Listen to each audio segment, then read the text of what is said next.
This is Find Your Daily Calm. I'm Lorenzo Gaston. Welcome. Today, you will hear my son Enzo read a portion of his favorite book, The Little Prince, or Le Petit Prince, by French poet and writer Antoine de Saint Exupery. We hope you enjoy as well as find calm in this portion of the book as much as my son Enzo enjoyed it when he was still a wee little boy.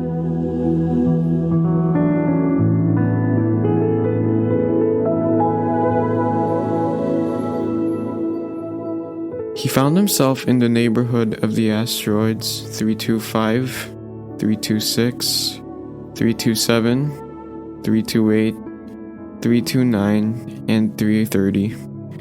He began, therefore, by visiting them in order to add to his knowledge.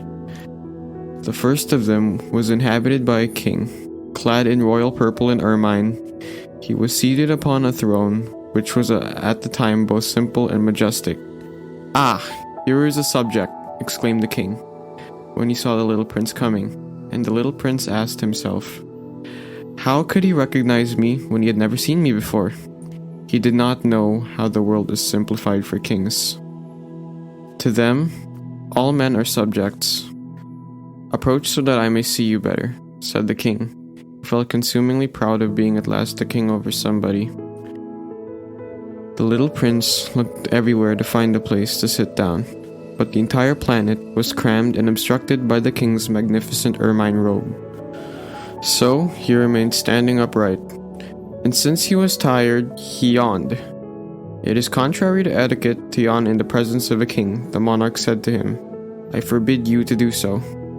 "I can't help it. I can't stop myself," replied the little prince, thoroughly embarrassed. "I have come on a long journey, and I have had no sleep." "Ah, then," the king said, "I order you to yawn. It is years since I have seen anyone yawning. Yawns to me are objects of curiosity. Come on now, yawn again. It is an order." "That frightens me. I cannot any more," murmured the little prince, now completely abashed.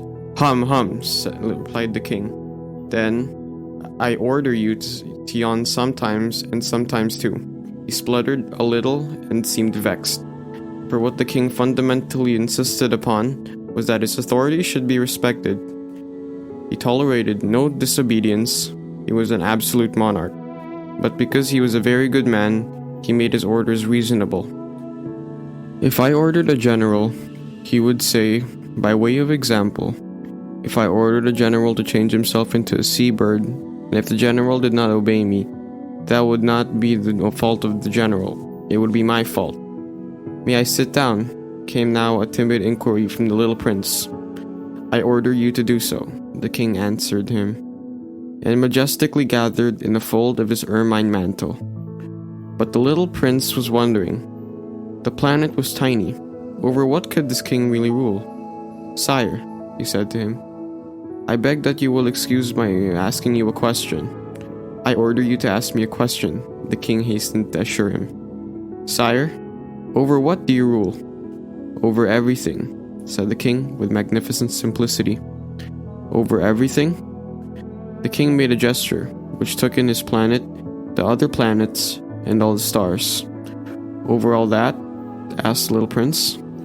"Over all that," the king answered. For his rule was not only absolute, it was also universal. "And the stars obey you?" "Certainly they do," the king said. "They obey instantly. I do not permit insubordination." Such power was a thing for the little prince to marvel at. If he had been master of such complete authority, he would have been able to watch the sunset not 40 times in one day, but 72 or even 100 or even 200 times without even having to move his chair. And because he felt a bit sad as he remembered his little planet which he had forsaken, he plucked up his courage to ask the king a favor. "I should like to see a sunset. Do me that kindness. Order the sun to set." If I ordered a general to fly from one flower to another like a butterfly, or to write a tragic drama, or to change himself into a seabird, and if that general did not carry out the order that he had received, which one of us would be in the wrong? The king demanded. The general or myself? You, said the prince firmly. Exactly. One must require from each one the duty which each one can perform, the king went on. Accepted authority rests first of all on reason. If you ordered your people to go and throw themselves into the sea, they would rise up in revolution. I have the right to require obedience because my orders are reasonable. Then my sunset? The little prince reminded him, for he never forgot a question once he had asked it. You shall have your sunset, I shall command it. But according to my science of government, I shall wait until conditions are favorable. When will that be? Inquired the little prince. Hum, replied the king, and before saying anything else, he consulted a bulky almanac. That will be that will be this evening, about 20 minutes to 8, and you will see how well I am obeyed. The little prince yawned. He was regretting his lost sunset, and then too, he was already beginning to be a little bored. I have nothing more to do here, he said to the king, so I shall set out on my way again. Do not go, said the king, who was very proud of having a subject. Do not go. I will make you a minister. Minister of what? A minister of justice. But there is nobody here to judge. We do not know that, the king said to him. I have not yet made a complete tour of my kingdom. I am very old, there is no room here for a carriage, and it tires me to walk. Oh, but I have overlooked already, said the little prince, turning around to give one more glance to the other side of the planet. On that side, as on this, there was nobody at all. Then you shall judge yourself, the king answered. That is the most difficult thing of all. It is much more difficult to judge oneself than to judge others. If you succeed in judging yourself rightly, then you are indeed a man of true wisdom. Yes, said the little prince, but I can judge myself anywhere. I do not need to live on this planet. Said the king. I have good reason to believe that somewhere on my planet there is an old rat. I hear him at night. You can judge this old rat. From time to time you will condemn him to death, thus your life will depend on your justice. But you will pardon him on each occasion, for he must be treated thriftily. He is the only one we have. I, replied the little prince, do not like to condemn anyone to death. And now I think I will go on my way. No, said the king, but the little prince, having now completed his preparations for departure, had no wish to grieve the old monarch. If your majesty wishes to be promptly obeyed, he said, he should be able to give me a reasonable order. He should be able, for example, to order me to be gone by the end of 1 minute. It seems to me that conditions are favorable. As the king made no answer, the little prince hesitated a moment. Then with a sigh, he took his leave. I make you my ambassador, said the king, cried out hastily. He had a magnificent air of authority. The grown-ups are very strange, the little prince said to himself, as he continued on his journey. The second planet was inhabited by a conceited man. I am about to receive a visit from an admirer, he exclaimed from afar. When he first saw the little prince coming, for to conceited men, all other men are admirers. Good morning, said the little prince. That is a hat you are wearing. It is a hat for salutes, the conceited man replied. It is to raise and salute when people acclaim me. Unfortunately, nobody at all passes this way. Yes, said the little prince, who did not understand what the conceited man was talking about.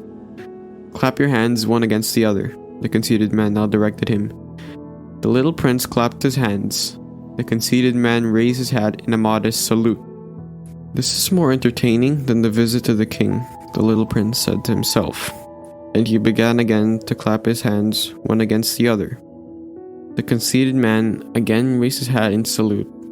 After 5 minutes of this exercise, the little prince grew tired of the game's monotony. And what should one do to make the hat come down? He asked, but the conceited man did not hear him. Conceited people never hear anything but praise. Do you really admire me very much? He demanded of the little prince. What does that mean, admire? To admire means that you regard me as the handsomest, the best dressed, the richest, and the most intelligent man on this planet. But you are the only one on this planet. Do me this kindness. admire me just the same." "I admire you," said the little prince, shrugging his shoulders slightly. "But what is there in you that interests you so much?" And the little prince went away. "The grown-ups are certainly very odd," he said to himself as he continued on his journey. The next planet was inhabited by a tippler. This was a very short visit, but it plunged the little prince into deep dejection. "What are you doing there?" he said to the tippler, whom he found settled down in silence before a collection of empty bottles and also a collection of full bottles. "I am drinking," replied the tippler with a lugubrious air. "Why are you drinking?" demanded the little prince. "So that I may forget," replied the tippler. "Forget what?" inquired the little prince, who already was sorry for him. "Forget that I am ashamed," the tippler confessed, hanging his head. "Ashamed of what?" insisted the little prince, who wanted to help him. "Ashamed of drinking!" The tippler brought the speech to an end and shut himself up in an impregnable silence. And the little prince went away, puzzled. "The grown-ups are certainly very, very odd," he said to himself as he continued on his journey. The fourth planet belonged to a businessman. This man was so much occupied that he did not even raise his head at the little prince's arrival. "Good morning," the little prince said to him. "Your cigarette has gone out. 3 and 2 make 5, 5 and 7 make 12, 12 and 3 make 15. Good morning. 15 and 7 make 22, 22 and 6 make 28. I haven't time to light it again. 26 and 5 make 31. Phew. Then that makes 501,622,731. 500 million what?" asked the little prince. Are you still there?" 501 million. I can't stop. I have so much to do. I'm concerned with matters of consequence. I don't amuse myself with balderdash. 2 and 5 make 7. 501 million what? Repeated the little prince, who never in his life had let go of a question once he had asked it. The businessman raised his head. "During the 54 years that I have inhabited this planet, I have been disturbed only 3 times. The first time was 22 years ago when some giddy goose fell from goodness knows where.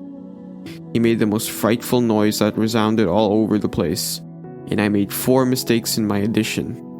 The second time, 11 years ago, I was disturbed by an attack of rheumatism. I don't get enough exercise. I have no time for loafing. The third time, well, this is it. I was saying, then 501 millions. Millions of what?"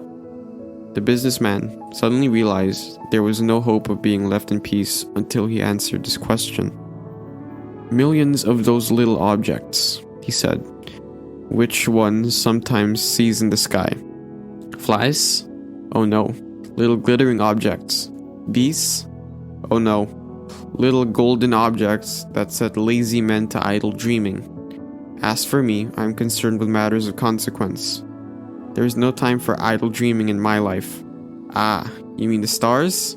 "Yes, that is it. Stars. And what do you do with 500 millions of stars? 501,622,731. I'm concerned with matters of consequence. I am accurate. And what do you do with these stars?" "What do I do with them?" "Yes." "Nothing. I own them." "You own the stars." "Yes. But I have already seen a king who kings do not own, they reign over. It is a very different matter. And what good does it do you to own the stars?" "It does me the good of making me rich." "And what good does it do you to be rich?" "It makes it possible for me to buy more stars, if any are discovered."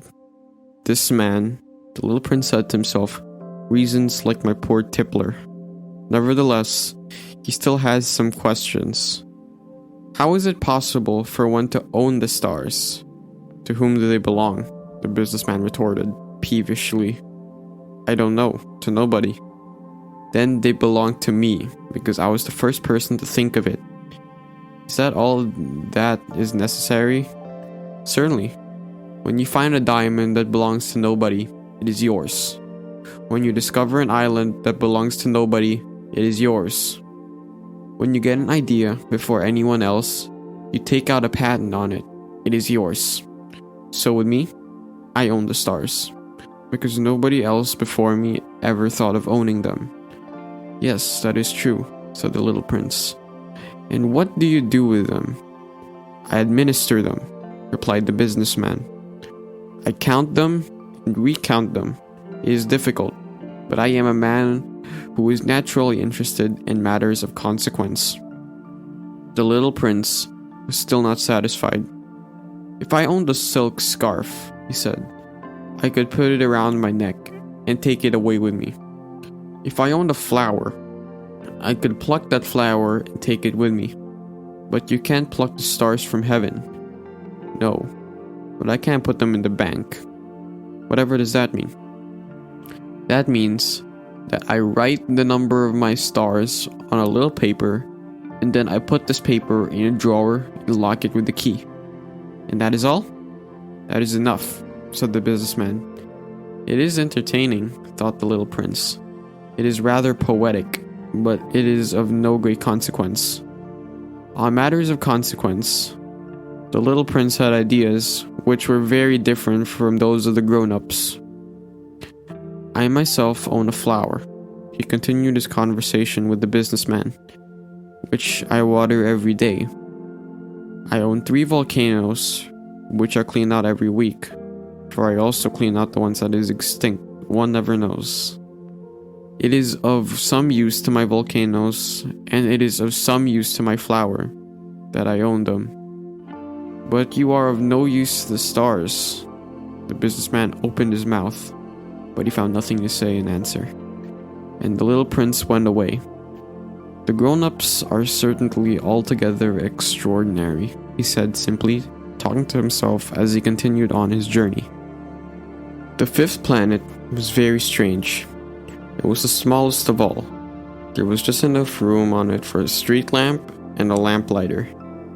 The little prince was not able to reach any explanation of the use of a street lamp and a lamplighter somewhere in the heavens, on a planet which was so small that it had no people and not one house.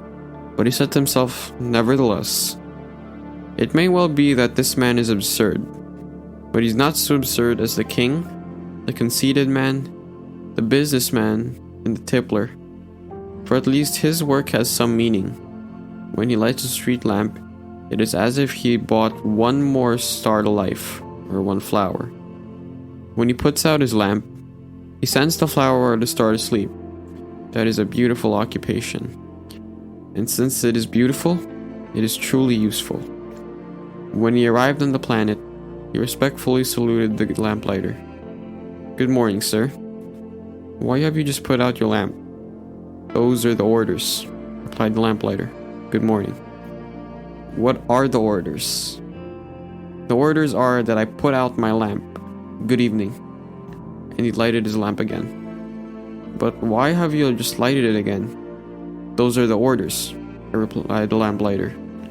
I do not understand, said the little prince. There is nothing to understand, said the lamplighter. Orders are orders. Good morning. And he put out his lamp. Then he mopped his forehead with a handkerchief, decorated with red squares. I follow a terrible profession. In the old days, it was reasonable. I put the lamp out in the morning, and in the evening it was light again.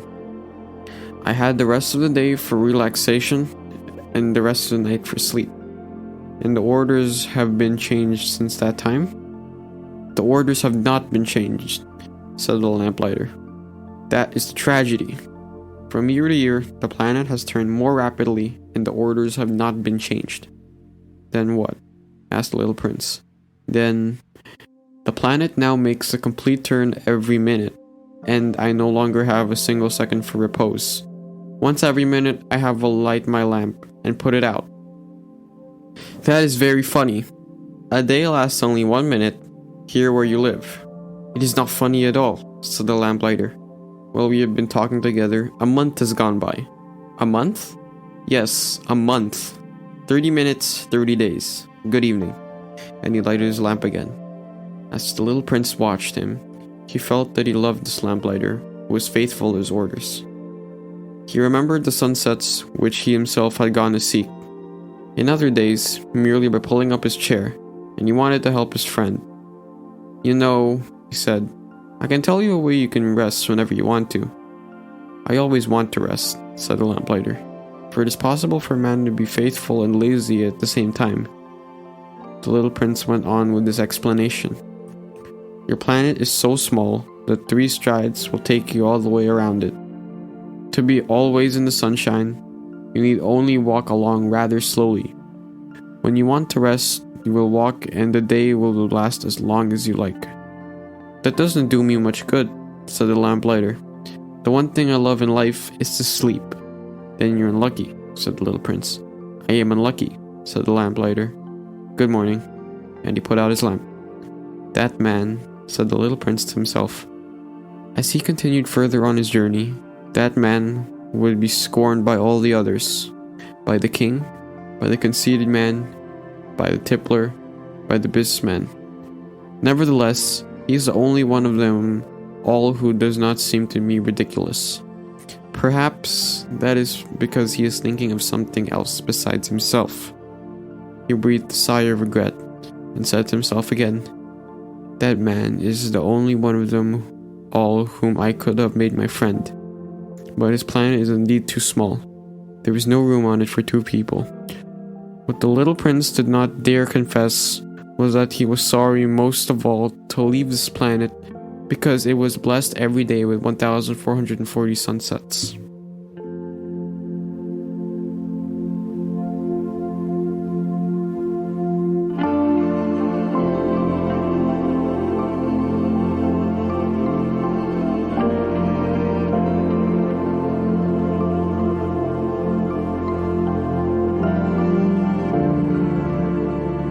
That was Enzo Gaston reading a portion of his favorite book, The Little Prince, by Antoine de Saint Exupery. Join us again next time as we read bedtime classics that will help you find peace and calm. May you be at ease, may you be calm, and may peace be upon you.